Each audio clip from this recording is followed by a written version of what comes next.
আলোচনা ক্যারি করতে সুবিধা হবে, কয়েকটা পয়েন্ট একটু আপনাদের সাথে শেয়ার করে নিই, তাহলে পুরো ব্যাপারটা বুঝতে সুবিধা হবে এবং অস্ট্রেলিয়া কি ধরনের ভয়ঙ্কর পরিকল্পনার দিকে এগুচ্ছে বাংলাদেশের বিপক্ষে ম্যাকায়ে সেকেন্ড টেস্টকে কেন্দ্র করে। সেটা আমার কাছে মনে হয় যে সোফার গত 1-2 দশকে কোনো দলের বিপক্ষে তারা আসলে এতটা অ্যাগ্রেসিভলি যায় নাই, কারণ বাংলাদেশের বিপক্ষে 9 উইকেটের পরাজয় তাদের অহমে ধাক্কা দিয়েছে। 23 বছর ধরে যেই দলকে টেস্ট ক্রিকেট খেলতে আতিথ্য তারা দেয় নাই, আর যেই মাঠে তারা গত 22 বছরে টেস্ট খেলতে যায় নাই, সেখানটায় অস্ট্রেলিয়া যেভাবে মুখ থুবড়ে পড়েছে, তাদের পুরো দলে পরিবর্তন আনার কথা বলা হচ্ছে। সোশ্যাল প্ল্যাটফর্ম থেকে শুরু করে মূলধারার গণমাধ্যম শুধু অস্ট্রেলিয়া না, তাদের চির প্রতিদ্বন্দ্বী প্রতিপক্ষ, ক্রিকেটীয় প্রতিপক্ষ, অ্যাশেজের প্রতিপক্ষ ইংল্যান্ডের গণমাধ্যম পর্যন্ত অস্ট্রেলিয়ানদের ধুয়ে দিচ্ছে। এই যে একটা সিচুয়েশন ক্রিয়েট হয়েছে, যারা 9 সেশনের মানে 3 দিন যে খেলা হয়েছে, ওই 9 সেশনে কোনোটাতেই জিততে পারে নাই, এবং চতুর্থ দিনের যে খেলা হয়েছে বাংলাদেশ, যে 2 সেশন খেলা হয়েছে প্রত্যেকটাতেই ডমিনেট করেছে। সেই অস্ট্রেলিয়া গ্রেট ব্যারিয়ার রিফ অ্যারেনায়, যেখানটায় টেস্ট ম্যাচের অভিষেক হতে যাচ্ছে, বাংলাদেশকে উচিত শিক্ষা দেওয়ার একটা পরিকল্পনা করছে। যদিও সেই শিক্ষাটা আসলে কতটুকু বাংলাদেশের এগেনস্টে তারা অ্যাপ্লাই করতে পারবে সেটা নিয়ে যথেষ্ট সন্দেহ রয়েছে, সেই সন্দেহ নিয়ে অন্য সময় আলোচনা করব। আমি কি পয়েন্টস গুলো আলোচনা করে ফেলেছি যে আসলে কি কারণে অস্ট্রেলিয়ার এই অবস্থা হয়েছে, সেটা আপনারা কম বেশি সবাই জানেন। মূল পয়েন্টে আসি। বাংলাদেশের বিপক্ষে অস্ট্রেলিয়া যে পরিকল্পনা নিয়ে আগাচ্ছে, তাতে ডারউইনে যেই ঘটনা ঘটেছে সেই ঘটনার কোনো ধরনের পুনরাবৃত্তি পরের টেস্টে ম্যাকায়ে হবে না। আপনারা যদি ম্যাচ পরবর্তী সময়ে অস্ট্রেলীয় ক্রিকেটারদের কথাবার্তা শোনেন, তারা কিছু বিষয় বলেছেন যে তারা কিছু ভুল করেছেন, যে ভুলগুলো তারা শুধরাতে পারেন নাই। কিছু ক্রিকেটার পারফর্ম করেছে, অন্যরা সেখানটায় রোল প্লে করতে পারে নাই। আর কিছু বিষয় এমন ভাবে ঘটেছে যেটার পুনরাবৃত্তি, থার্ড পয়েন্ট, কিছু বিষয় এমন ভাবে ঘটেছে যেটার পুনরাবৃত্তি পরের টেস্টে ঘটবে না, অনেকটা তারা প্রমিস করছেন। সো ওই পার্টটা কি, বাংলাদেশ বেসিক্যালি জিতলো কোন জায়গাটায়? বাংলাদেশের এই যে অসাধারণ একটা জয়, বাংলাদেশের পুরো ক্রিকেট হিস্ট্রির সবচেয়ে বিগেস্ট অ্যাচিভমেন্ট, অস্ট্রেলিয়ার বিপক্ষে বাংলাদেশ গতকাল যে ম্যাচটা জিতেছে, 9 উইকেটে জিতেছে, প্রত্যেকটা সেশনে ডমিনেট করে জিতেছে, সেঞ্চুরি পেয়েছে, ফাইফার পেয়েছে বাংলাদেশের ব্যাটার বোলাররা। সো ওই টেস্টে বাংলাদেশের স্ট্রেংথের জায়গাটা কি? তানজিদ হাসান তামিম, মেহেদী হাসান মিরাজ, হাসান মাহমুদ আসলে কোন জায়গার স্ট্রেংথ? স্ট্রেংথের জায়গাটা হচ্ছে উইকেটের ক্যারেক্টার। সময় যত গড়িয়েছে তত বাংলাদেশ আসলে যেই ধরনের উইকেটে খেলে অভ্যস্ত, ডমিনেট করে অভ্যস্ত, সেরকম একটা চরিত্র ধারণ করেছে। উইকেটের চরিত্র, ডারউইনের উইকেটের চরিত্র, অস্ট্রেলিয়ার উইকেটের চরিত্র বাংলাদেশের টিপিক্যাল উইকেটের মতো অ্যাটিটিউড করেছে ডে টুর পর থেকে প্রবলভাবে। ডে থ্রিতে প্রবলভাবে আমরা সেটা দেখেছি। Point number 1।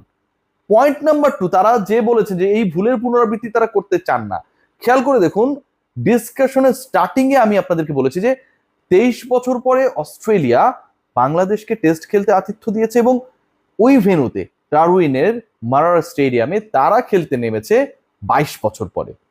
মানে কতটা আসলে ছোট করা যায়, কতটা আসলে অবহেলা করা যায়, পাত্তা না দেওয়া যায়, দূর ব্যাটা তোকে আমি গুনলামই না। অ্যাটিটিউডটা অনেকটা ছিল অনেকটা সেরকম। বাংলাদেশের ক্যাপ্টেনের নাম জানেন না, নাহিদ রানাকে চেনেন না, এগুলো তো আমরা সোশ্যাল প্ল্যাটফর্মে, মূলধারা প্ল্যাটফর্মে নিউজগুলো দেখেছি যে অস্ট্রেলিয়ান ক্রিকেটাররা অনেকটা হচ্ছে আসলে মানে ভাবসের মধ্যে ছিল। সো ওই যে 22 বছর পর তারা ডারউইনে টেস্ট খেলতে গিয়েছে, সেটা তাদের একটা শিক্ষা। শুধু উইকেটের ক্যারেক্টার চেঞ্জ হয় নাই, ওইখানকার যে humid condition, despite they are the host, despite they are Australian, Bangladesh এখানটায় একটা কি বলবো মানে ভিজিটিং নেশন, এত কিছুর পরেও অস্ট্রেলিয়া আলটিমেটলি প্রেসারে পড়েছে শুধু উইকেটের ক্যারেক্টার চেঞ্জের কারণে না, উইকেটের ক্যারেক্টার অনেকটা বাংলাদেশের ফেভারে অ্যাটিটিউড করার কারণে না, ওয়েদারটাও আসলে তারা যেমনটা চাচ্ছিলেন, যেভাবে তারা অভ্যস্ত, সেই আচরণটা করে না। এখন এই দুইটা ঘটনাতেই তারা পুনরাবৃত্তি ঘটাবে না। আমি যদি 3 নম্বর পয়েন্টটা বললাম যে আসলে এমন কিছু ঘটনা তারা ঘটিয়েছে যেটার পুনরাবৃত্তি তারা ম্যাকায় করবে না। 1 নম্বর পয়েন্ট যেটা, সেটা হচ্ছে ডিফল্ট ওয়েদার। সেখানটায় আপনারা যদি খেয়াল করে দেখেন, ওয়েদার আপডেট নেওয়ার চেষ্টা করেন, ডারউইনে প্রচন্ড গরম ছিল, আমাদের সাংবাদিক ভাইয়েরা অনেক অসুস্থ হয়ে গিয়েছিলেন, এরকম অবস্থা হয়েছে। ওইখানটায় ম্যাকার যে সিচুয়েশনটা রয়েছে, ওয়েদার হচ্ছে ধরেন 14 থেকে 18-র মধ্যে ডিগ্রি সেন্টিগ্রেড।